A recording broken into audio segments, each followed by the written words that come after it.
And I want to pay personal tribute, as do I know all of the executive, all of the negotiating team, on how magnificent the support has been. Because by any standard, I know that Royal Mail were expecting support to drift away.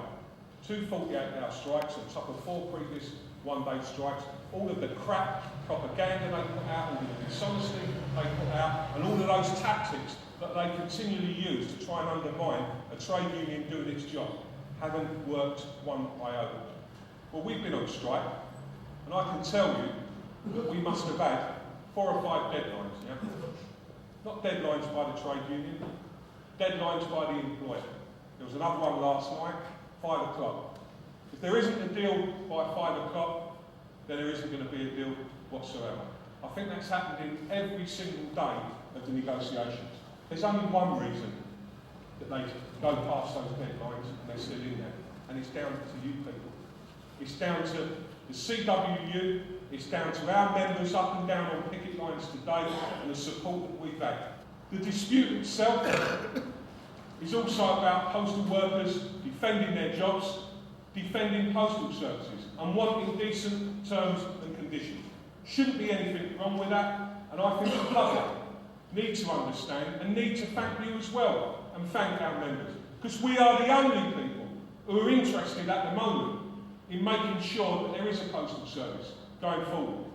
I don't see that from a Labour government that says it shares its values with trade unionists.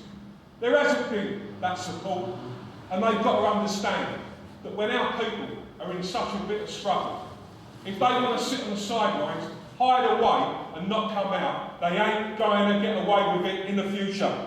I really don't know how they can sit back after putting in people like Leighton and Crozier and allow what is going on in our workplaces, what some of you have had to endure, and the bullying and the attacks that are going on.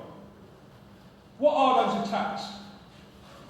Well, in 2007, it is now commonplace in Royal Mail for people to come into work 5, 6 o'clock in the morning, do a whole day's work, and at the end of the day, a manager can arbitrarily say whether they thought you worked hard enough during that day and take people's whole day's pay away. That is going on during this dispute. I call that slavery. It's upsetting when you see so many decent people who have worked in the business for so many years who have to put up with the lies, the deceit, the dishonesty and the patronising attitude that they have towards the workforce. This is about, for them, controlling our people. They don't want you to have a life outside of Royal Mail.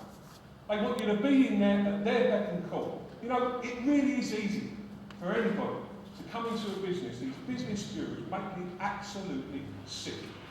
They get away with it in one company after another, and these two are right at the top of that tree. Because whereas our people care about the future of the industry, care about giving a service to the public, their only game in town, and you know it and we know it, and the only people who don't seem to be aware of it is the government, or maybe they are aware of it, is that they want to make a profit. Or anybody can make a profit. It isn't hard to make a profit if, in the process, you want to get rid of 40,000 workers, you want to run down the service, and you're not bothered about what you're there making a profit for. Our colleague from the RMT said another thing that has become clearer and clearer by the day, is that this is a battle over the very future of the CWU. They are out to destroy this trade union, because this trade union stands in the way of their ideology. And they ain't going to destroy us. We ain't going to be panicked into deadlines. We ain't going to be panicked into them saying, can we call the strike off tomorrow? Yeah, if we've got an agreement, we don't want our members to lose money. They don't want to lose money, but they will support the union and say no to the issues.